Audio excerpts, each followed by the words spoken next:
Ever feel like the life is messing with you?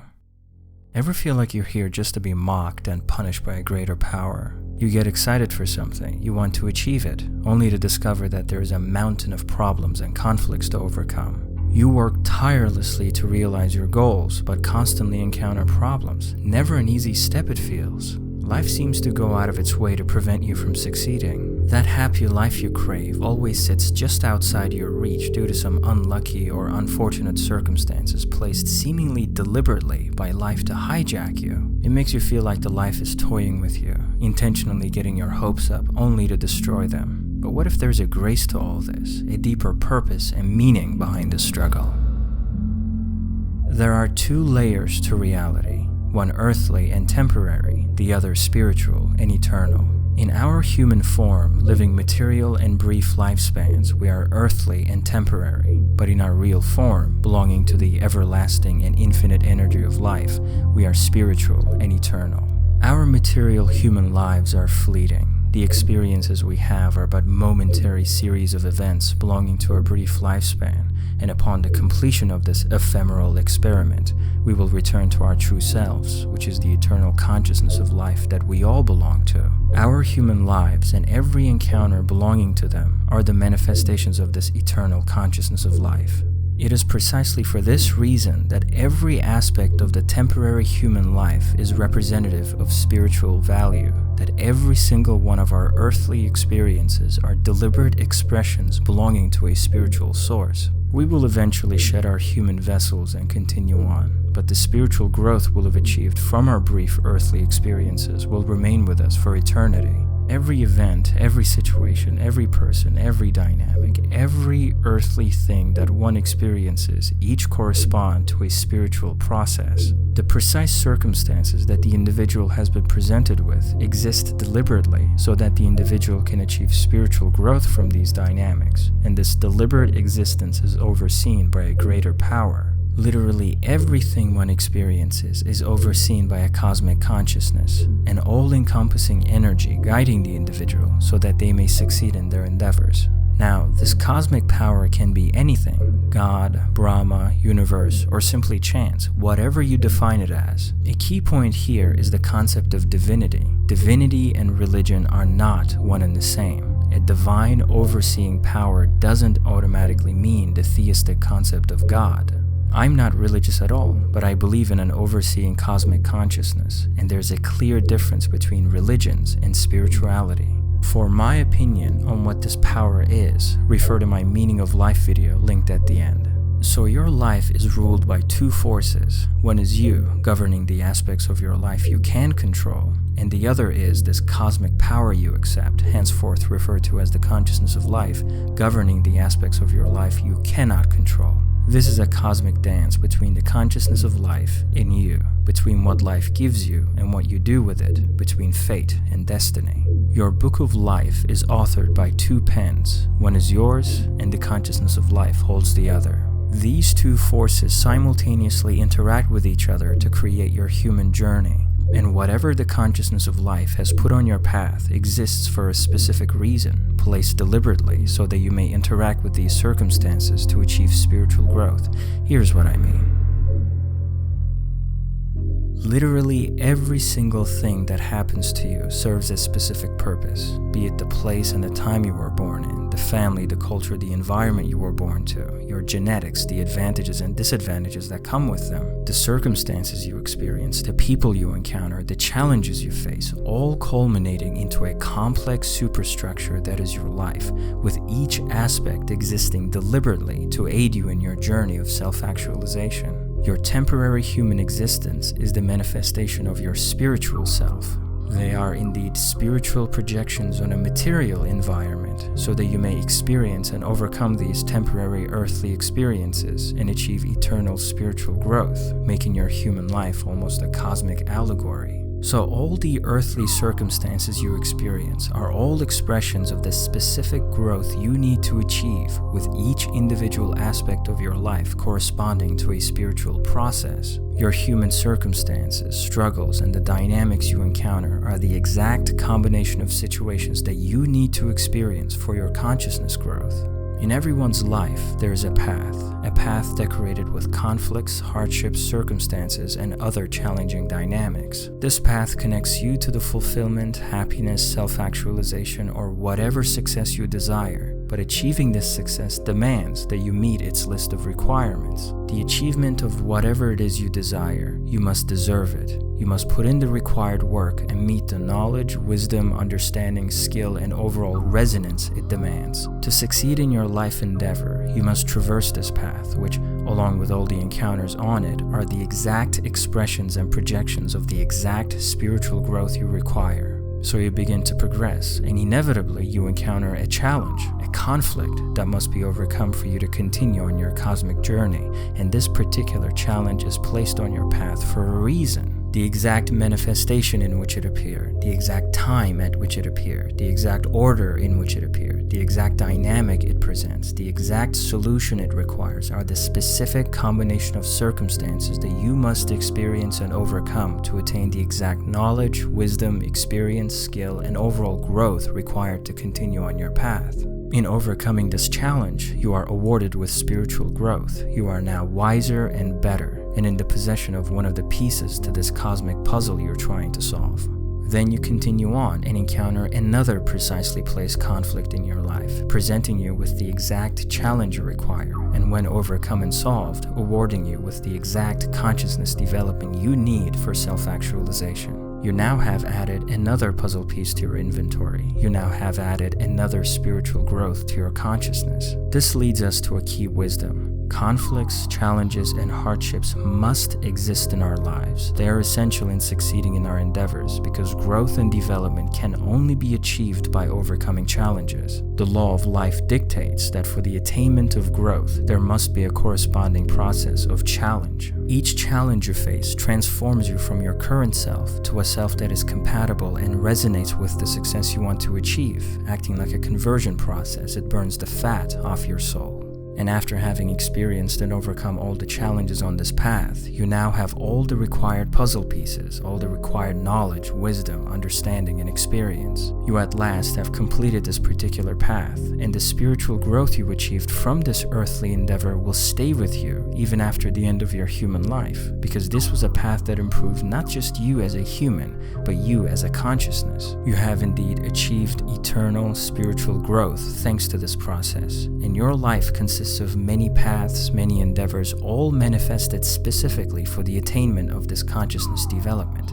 Let's delve a bit deeper with real-life examples. We've all experienced that situation where we wanted something to happen, but it didn't happen. That one thing you wanted to achieve didn't work out, so naturally you labeled that event of your life as a failure, but then life carried on.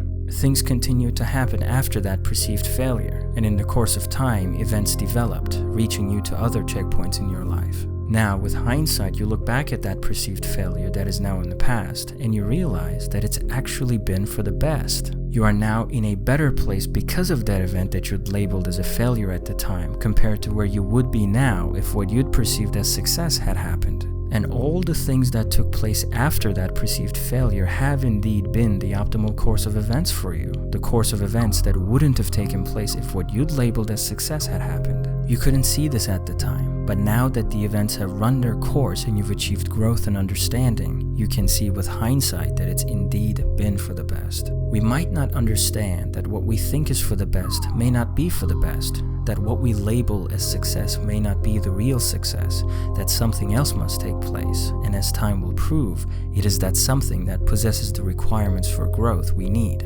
As humans, our understanding is limited and imperfect. We might not be able to understand the greater process that's taking place due to a narrow and rigid understanding, made even narrower by our impulses and egos. This is why we must know that we don't fully know and keep an open mind. We mustn't lock ourselves to a rigid outcome and dismiss what the consciousness of life is hinting. Another example would be the way our failures and disappointments correct our perspective. Something doesn't go your way, and it seems to persist. You try, then fail, try again, but harder this time, only to fail just as hard. What you thought was the correct plan doesn't work out. You experience a significant disappointment. The letdown produces feelings and thoughts significant enough to make you reach an intellectual critical mass. Disillusioned, you're compelled to rethink your ways, and the deep introspection that has been produced by the disappointment makes you look at the challenge from different angles. With the frustration of previous failures fueling you, you at last figure out the correct way in a perspective that you'd dismissed or never considered before the disappointment jolted you into reconsideration. This further exemplifies why we must keep an open mind. Our imperfect perception of life will prevent us from providing the accurate commentary on what we're experiencing.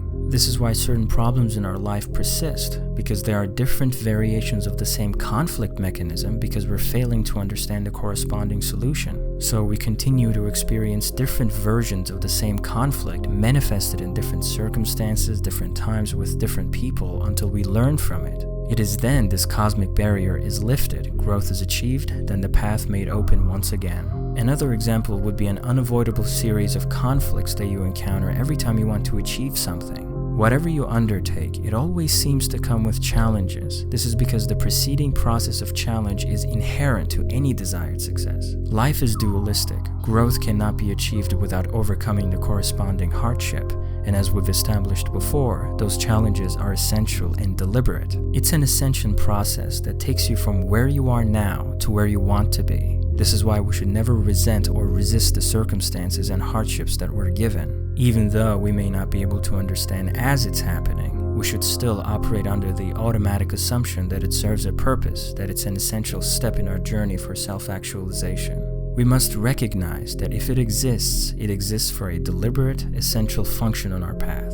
Wishing to have been given a different set of circumstances and challenges is also useless. The exact specific challenges the individual experiences are unique to the exact specific growth that the individual needs to achieve. Any other combination, any other time, any other place, any other dynamic, etc. would be redundant to the specific purpose of their life. How about encountering a conflict in your life that seemed to have crossed your path for no reason? Then you overcome this seemingly pointless conflict, only to encounter the same conflict mechanism in another experience that this time is important and plays a significant role in your life. Having encountered the same mechanism earlier, you are able to recognize this conflict in time and carry out the necessary actions to overcome it. You've become ready and capable for an upcoming challenge by overcoming a previous challenge that shares the same conflict mechanism with it.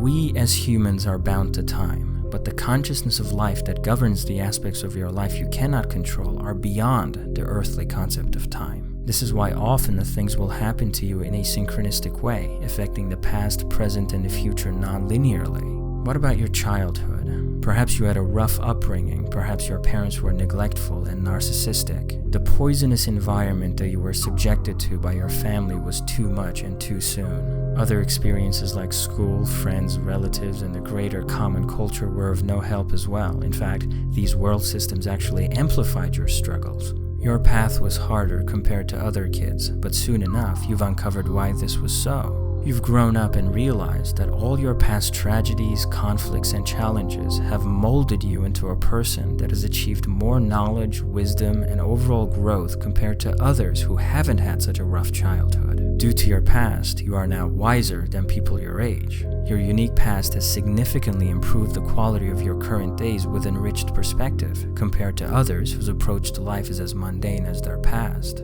Your childhood hardships have served a purpose, that they were the initial steps of a spiritual growth process that was yet to unfold. Those rough and tragic events of your early life, all those negative things that's happened to you that you were too young and naive to recognize and prevent, all that took place that's given you your current disadvantages, all the damage that's been inflicted were a loading process necessary to prepare the challenge that you needed to face in the future. You needed to be under certain disadvantage, facing a certain challenge against a certain combination of conflict.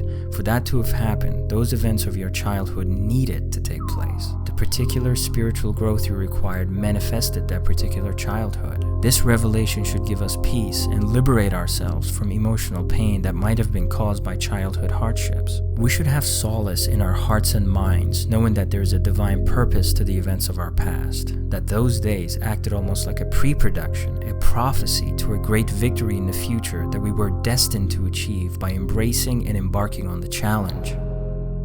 Under the light of this information, we now understand the internal setup of our human experiences. Anything we experience consists of two layers. At its source, it's a required spiritual process that we as a consciousness need to experience, and on the surface, it is a human encounter, be it with people or situations, a material expression of the spiritual. And our lifetime consists of many of these circumstances presented in the specific way and order that correspond to the specific growth we require. Our human life, along with the experiences it contains, is temporary and illusory, but each of these events are expressions of an eternal spiritual process. Conflicts will expire, people will disappear, and time will pass, but the spiritual lessons we learn from them will stay with us permanently. So we must transcend the material and focus on the spiritual value they contain. Instead of getting tangled in petty disputes and hedonistic desires, we must be dedicated to attaining spiritual growth from our human encounters. It is also important to not be discouraged as well. It is easy to lose hope, to look at your past, present, and future challenges and want to disengage from life. Understanding that every single one of those seemingly malevolent encounters serve a greater benevolent purpose should actually encourage us, because this means that the harder the conflict, the more you'll grow from it. Also, the harder the human challenge, the more capable you are as a consciousness. The high-level consciousness gets high-difficulty challenges, so really we should welcome them. After all, our temporary human experiences would be meaningless if we fail to achieve permanent spiritual growth from them. And considering that the purpose of our temporary human life is to achieve permanent spiritual growth, we should do the opposite and engage in life. There will be unexpected things, challenges, victories, tragedies, wins and losses. There will be a story to tell. Do your best with the aspects of your life you can control, and trust the aspects of your life you cannot control. Optimize your destiny, and the consciousness of life will optimize your fate. With this video, we have covered one half of the dynamic, which is what the consciousness of life controls, the spiritual side, the fate aspect of it. The next video will be about what we control, the earthly side, the destiny aspect of it. Thanks for watching.